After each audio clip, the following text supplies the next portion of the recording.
Topic is sales management. तो sales management को समझने के लिए सबसे पहले समझ लेते हैं कि आखिर सेल्स मैनेजमेंट होता क्या है। तो sales management is the combination of two words, sales and the management. ठीक है, सेल्स मतलब क्या होता है, किसी भी कंपनी के द्वारा किसी कोई भी, देखो कंपनी जो होती है वो क्या करती है, पर्टिकुलर गुड्स को मैन्युफैक्चर करती है।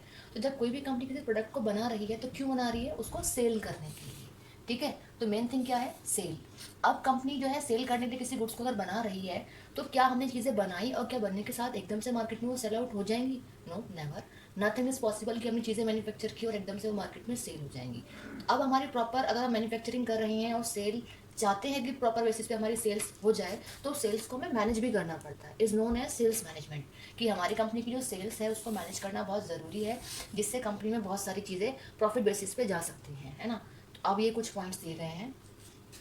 First point is sales is the art of planning. कि जो कोई भी कंपनी जो सेल कर रही है, तो जो सेल्स है वो एक आर्ट है, कला है किस चीज़ की, प्लानिंग की। इट मीन्स अगर हम डायरेक्टली बात करें तो कोई भी कंपनी की अगर सेल्स है, अगर आपको अर्न करना है या कंपनी की सेलिंग को इंक्रीज करना है, तो उसके लिए क्या करना पड़ेगा, आपको प्लानिंग करनी पड़ेगी कि आखिर जो भी गुड्स हमने बनाए हैं वो मार्केट तक हम किस तरीके से पहुंचा सकते हैं, अपनी सेल्स को किस तरीके से इंक्रीज कर सकते हैं, क्या स्ट्रैटेजीज आखिर हम यूज़ करें कि जो हमारी सेल है वो मार्केट में ग्रो कर जाए, या फिर ऐसा क्या हम करें कि मार्केट में हम अपने कॉम्पिटिटर्स को बीट करें और हमारी जो डिमांड है मार्केट में वो इंक्रीज रहे।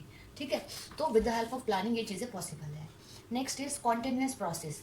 कि हम कंपनी में सेल को मैनेज तो कर रहे हैं, लेकिन ऐसा नहीं है कि जब हमने स्टार्टिंग में किसी गुड्स को मैन्युफैक्चर किया, फर्स्टली अगर हम लॉन्च कर रहे हैं तभी हमें सिर्फ सेल्स को मैनेज करना है, नथिंग, ऐसा नहीं है।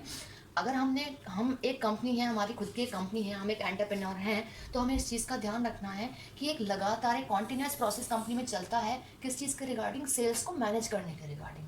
डायरेक्टली अगर हम बात करें तो एक तरीके से स्ट्रैटेजीज बनाना, प्लानिंग करना कि अगर हमारी कंपनी की जो सेल है किस तरीके से ग्रो हो सकती है, सेल किस तरीके से हमें मैनेज करनी है, किसके थ्रू मैनेज करनी है। ठीक है, नेक्स्ट इज इंक्रीज सेल्स।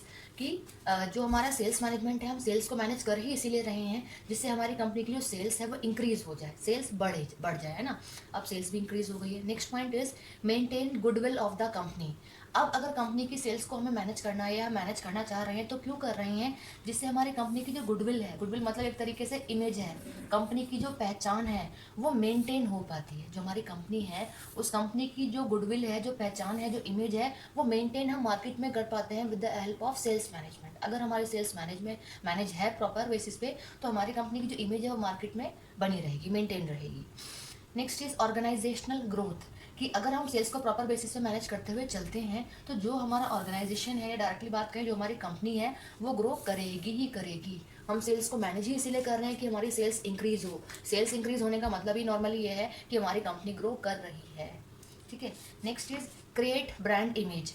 कि with the help of sales management जो भी हमारा जो ब्रांड है, ठीक है, उसकी इमेज को हम मार्केट में क्रिएट कर पा रहे हैं with the help of sales management. अगर हमारी सेल्स को मैनेज कर पा रहे हैं, प्रॉपर डिमांड हमारी इंक्रीज हो रही है, तो उससे क्या है कि हमारी कंपनी का जो ब्रांड होगा उसकी इमेज हम मार्केट में बना पा रहे हैं।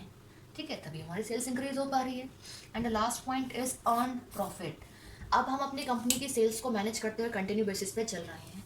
ठीक है, अब सेल्स को मैनेज हम इसीलिए करें इससे हमारी सेल्स इंक्रीज हो। अब जब सेल्स इंक्रीज होगी तो कंपनी को तो मनी अर्न होगी ही, इसलिए लिखा है कि अर्न प्रॉफिट। जब सेल्स होगी तो प्रॉफिट भी अर्न होगा कंपनी को।